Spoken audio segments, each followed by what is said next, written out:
akaliingiza kanisa kwenye maombi. Tuliomboleza na kuomboleza kwa ajili ya nchi hii. Tulimwona Mungu. Mimi ni shahidi. Kwa hiyo naposema soma kitabu cha Esther, tafakari sana, paki kichwani, anza kutafakari kwa shauku na hamu. Ninajua kitakachotokea. Roho ya Mungu ya utendaji itamiminika ndani mwako na kukuelekeza cha kufanya kuiombea nchi hii.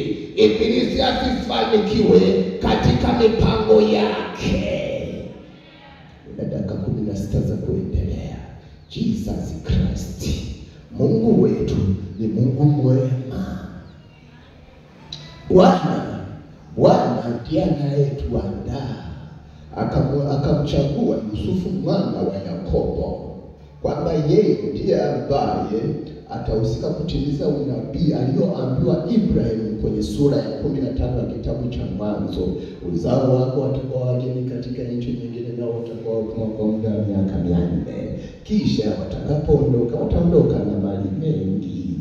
Ndipo Yakobo akazaa watoto 12. Bwana akachagua mtoto wa mwisho wa pili kutoka mwisho. Basi Bwana akaweka babaye ndani ya moyo wake kumpenda sana Yusufu. Alipopendwa sana Yusufu, ndugu zake wakamchukia, wakamuuza utumwani. Akatengana na familia yake kwa muda wa miaka 13, akipata machungu na magumu kama Bwana alivyopanga. Maana hakuna wezaye kutimiza kusudi la Mungu na kufanya huduma ya Mungu bila Mungu mwenyewe kumpitisha kwenye chuo chake. Unatoka Bible College umemaliza, anakuja mwalimu wa walimu na trainer of trainers, anakuja kukutrain. Ukisha kamilika amekuvika kama ilivyoandikwa kwenye Waebrania sura ya 5 mstari wa 7, wa 8 na wa 9. Yesu Kristo akiwa